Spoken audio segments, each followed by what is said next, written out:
Welcome to the Add Heart Podcast, the podcast that inspires heart-first living. This is where you'll get practical tools to reduce stress, inspire creative action, and energize your personal growth momentum, along with ways to apply these tools. And now, here's your host, Deborah Rozman. Hi, I'm Deborah Rozman, and a warm welcome to our listeners. The purpose of the Add Heart podcast is to inspire forward movement and heart-powered intention. And my topic this episode is finding fulfillment and a purpose larger than yourself. And my guest is Lynn Twist, author of a newly released book of that title. Let me tell you a little bit about Lynn. I have known Lynn for many years, both at HeartMath and at the Transformational Leadership Council events. She is a recognized global visionary who served as an advisor to the Desmond Tutu Foundation and the recipient of the prestigious Woman of Distinction Award from the United Nations. Lynn helped found the World Hunger Project and the Pachamama Alliance and is author of the best-selling book, The Soul of Money, Transforming Your Relationship with Money and Life. And now her new book, Finding Fulfillment and a Purpose Larger Than Yourself, tells her story of how her life has been about serving a larger purpose and why it's important for each of us to connect with our larger purpose. And she has so much wisdom to share with us. Welcome, Lynn. Thank you, Deborah. It's a delight and an honor to have this conversation with you. Thank you. Well, the people who come to HeartMath, who listen to this podcast, all of them are on a mission of some sort. They can listen to their heart. Mm-hmm. And we can help collectively, I think, refine how we all get to that inner stillness place to hear our hearts, especially in this time when there's so much stress and noise and chaos. But what is the key thing you've learned in making a commitment to something larger than your own life, in service to others and the planet? What have you learned, and why is that so important? Well, I think the culture we live in is so narcissistic, particularly in the United States, that what it promotes is living a life that's all about you, that's a life starring you. And that life doesn't have, number one, doesn't have the kind of meaning that we all seek, but it also ends up being very noisy because your whole focus is on yourself. So are you good enough? Are you smart enough? Are you thin enough? Are you pretty enough? Are you man enough? Are you this enough? It's all about, doubting yourself and comparing yourself from everybody else. And there's all that noise in your head. But when you put a larger purpose than your own life in front of yourself, and you discover really, really why you're here, that moves to the foreground. The noise moves to the background. It starts to calm down. It doesn't go away because we're human, but it starts to be not so horrendously in your face. And it's in the background, and you don't have time to entertain it anymore because you're up to big stuff. You're up to making a difference that really impacts the long-term future of life. So it's not only good for the world, it's good for each of us. That's beautifully said. I know in your book, you talk a lot about, quite honestly and openly, about some of the vanity challenges you had about good enough and the self-doubt. And self-doubt is one of the most devastating feelings. It always just brings you down instead of brings you up. But, so many people are so busy these days, just trying to survive or trying to get by with challenges from the pandemic and financial and on. And yet there's a calling to do something. How can we really help? There's got to be something else bigger if you look at the world situation. And then people can go on a purpose quest. I mean, I know from a young age, I was on a purpose quest. Why am I here? What's it about? And I know we talk about at HeartMath that it starts with this deeper listening to your heart's intuitive guidance. Now, given the noise of these times, how do you advise people to connect more, to find out what that next step, at least in their purpose is, and then make a commitment to it? How do you help people do that? Well, I don't have a formula. I wish there were one. If there is one out there, please tell me. But I think it has to do with paying attention to the signs, to being a conscious being, asking for guidance, for what's your purpose, what's your dharma, why are you here now at this time when it's so epic? There's crises everywhere. There's plenty to do, and there's plenty of calling for people to step up and step into life in a much bigger way than any time in my lifetime anyway. So I love the times we're living in. I love the challenges we're facing. I love the fact that it's calling, demanding that we be bigger than our own life, demanding that we step up, that we step out, that we realize that it's not going to change by some hero on a white horse. It's going to be all of us. It's an all hands on deck time. So, to answer your question a little more fully, I say to pay attention to what breaks your heart. What breaks your heart is a sign. What opens your heart is a sign. What touches your heart is a sign. And to follow the longing, the yearning that we all have in our heart, and pay close attention to that, and it will guide you to what's yours to do. I really believe it will guide you, and that with all the noise going on and the stress, the voice of the heart is actually getting stronger. I hear that from people who come to HeartMath, and because even though you see this, you read the news and it's all like everything's going to disaster, there's a huge awakening going on that you don't see as much in the news, but there's a heart awakening. I mean, look at the compassion throughout the planet that's been pouring into Ukraine and the people suffering there. And that is a heart awakening. That's a service that's happening on the planetary level to open hearts and go, this is crazy. Why is this going on? And millions of people. And I have to feel that that's going to lead to something positive. And, you say in your book, and I've underlined this, ask yourself, what is the larger stand that you're drawn to? And the reason that I like that is because so often at HeartMath, we talk in our certification programs, where can you take a heart stand? It's like a stand of integrity, of standing in your authenticity, rather than a mind stance. Because a mind stance is separative. A mind stance is an activism that's polarizing. And we see so much of that mind stance going on in people feeling they have they're on a purpose, whether it's climate change or political or whatever, and they're taking a stance that is judgmental and separate of others. That doesn't really get us anywhere, because that's what we're seeing in the polarization.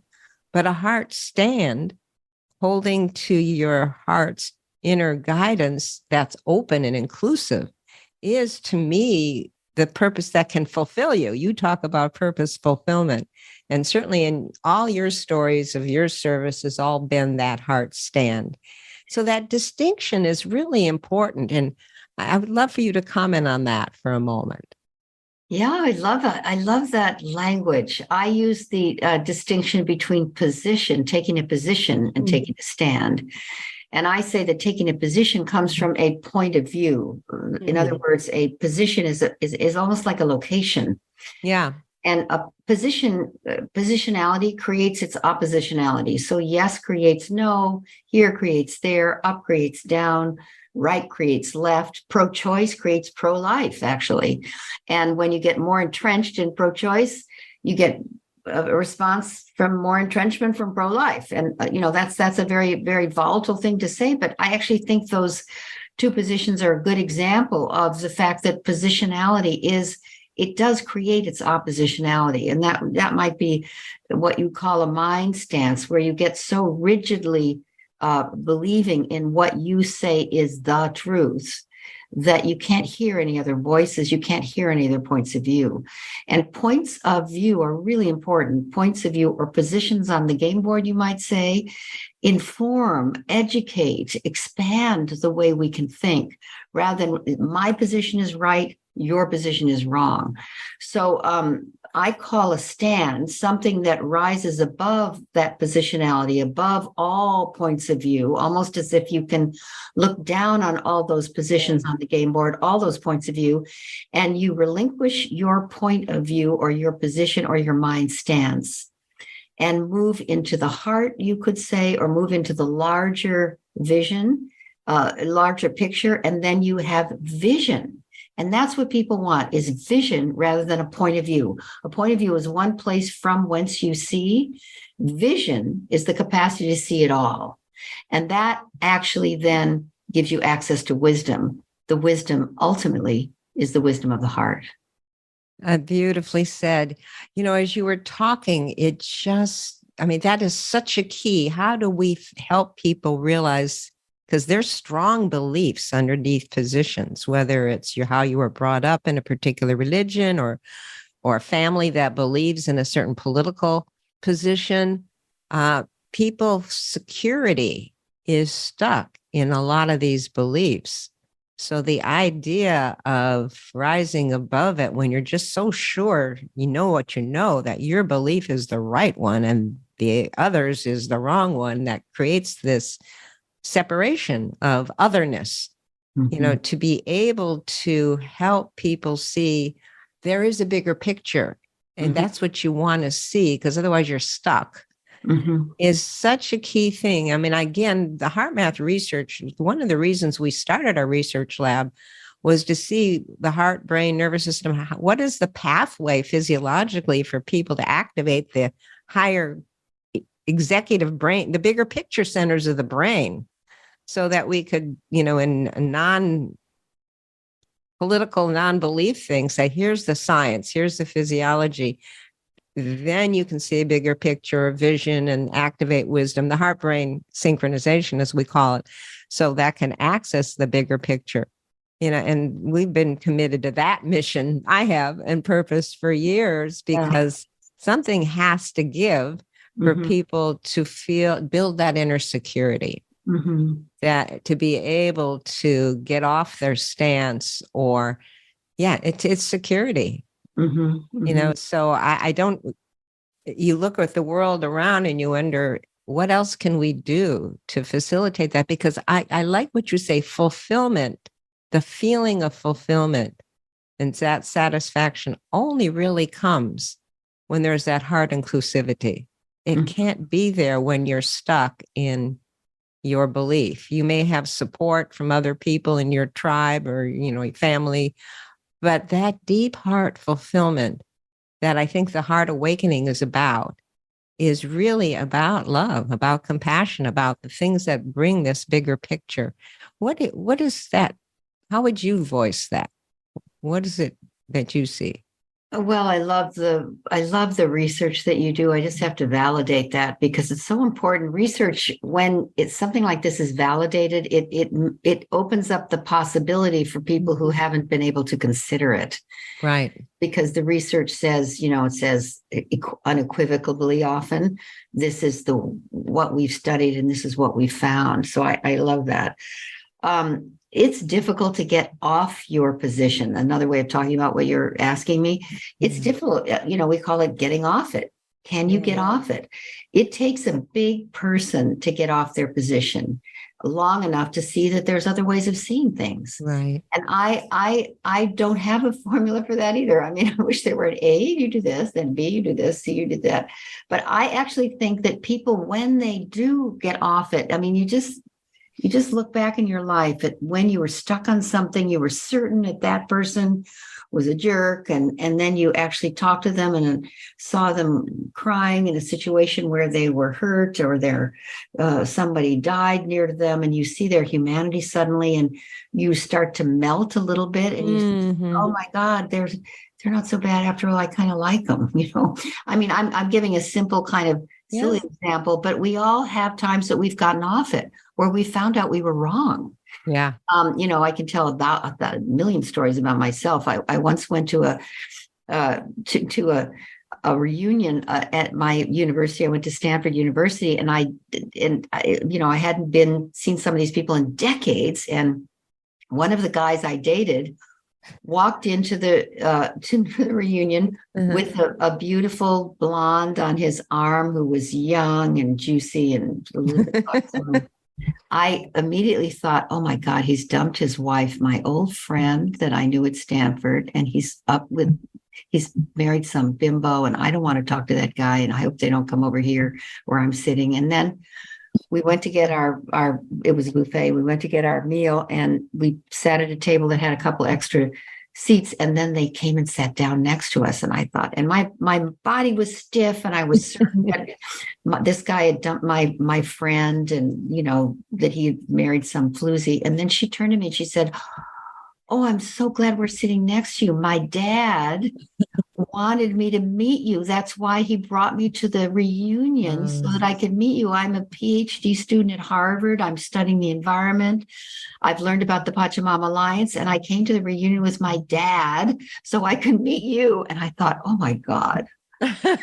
My whole body changed, of course. I was stiff as a board, and suddenly I was open, my heart opened. I love this young woman. She's now, kind of like I'm mentoring her. So, I'm making fun of myself because we all get on it. I'll call myself, I was on it and I got off it. I was certain that she was, some floozy. I got totally off it. And once again, my humanity was available to me. My humanity was available to me. So we can all look back in our lives at times that we were wrong. It's really helpful to look at that, Right. because that makes you realize you can get off your position. You can open your heart. You can re-see. You can see with new eyes. And I think that's what you teach with such rigor and such compassion and such generosity for the fact that we do get stuck. I mean, it's human to get stuck, but it doesn't mean you have to stay there. Beautifully said.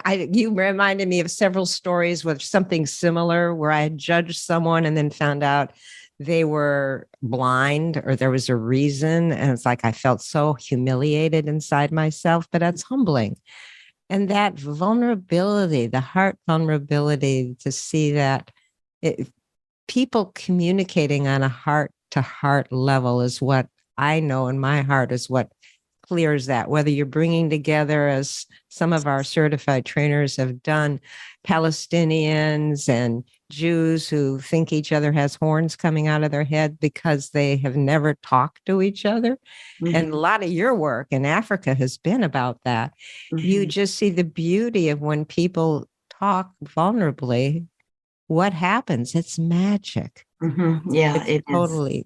And, and I love something else you said, that most people crave to stand for something that benefits all humanity in the future of life. Mm-hmm, mm-hmm, mm-hmm. And I really do believe every child has that dream that's inbuilt.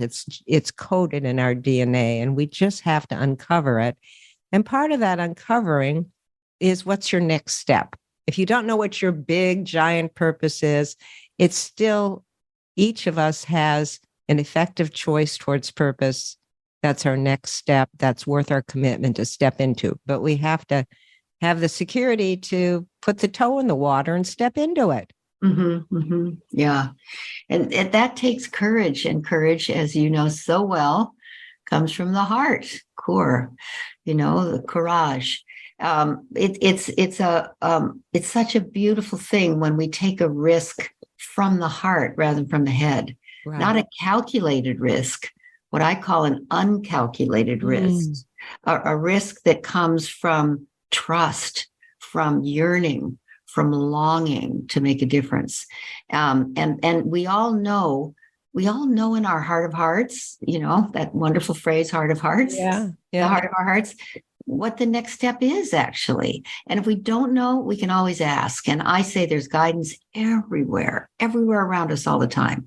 I mean, I have a tree I go to that's unfailing about what to do next. I sit under that tree, I hold that tree, put my cheek next to the tree. And, people walk by and wonder, what is she doing? But I don't care, because when I'm with that tree, it's called my mother tree.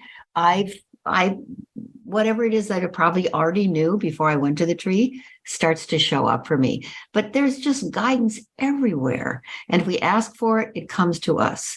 And if we have trust, and it's almost like I like to put my hand on my heart and say, what is my next step? And then see what comes. Just even putting your hand on your heart makes a difference, because we do know we are the masters of our own life, really. Not in positionality and points of view, as you point out, or stance, but in stand. Yeah, beautiful. Well, we're going to do a little heart meditation together with a collective heart energy that amplifies our ability to hear our hearts, to connect with whatever our next step is. And if we know it, to amplify it.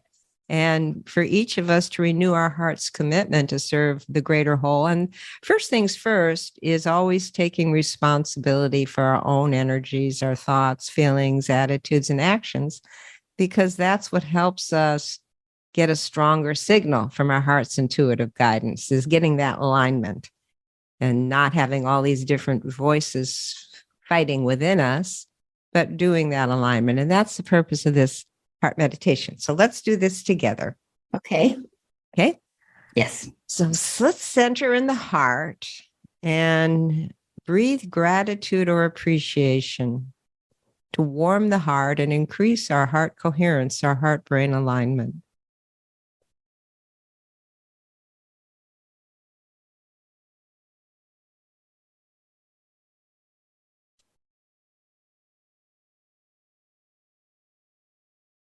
And it's easy to find something in your life that creates that heart feeling of gratitude or appreciation, or even of yourself for just doing this and taking the time to connect with your heart. Let's appreciate that with each other.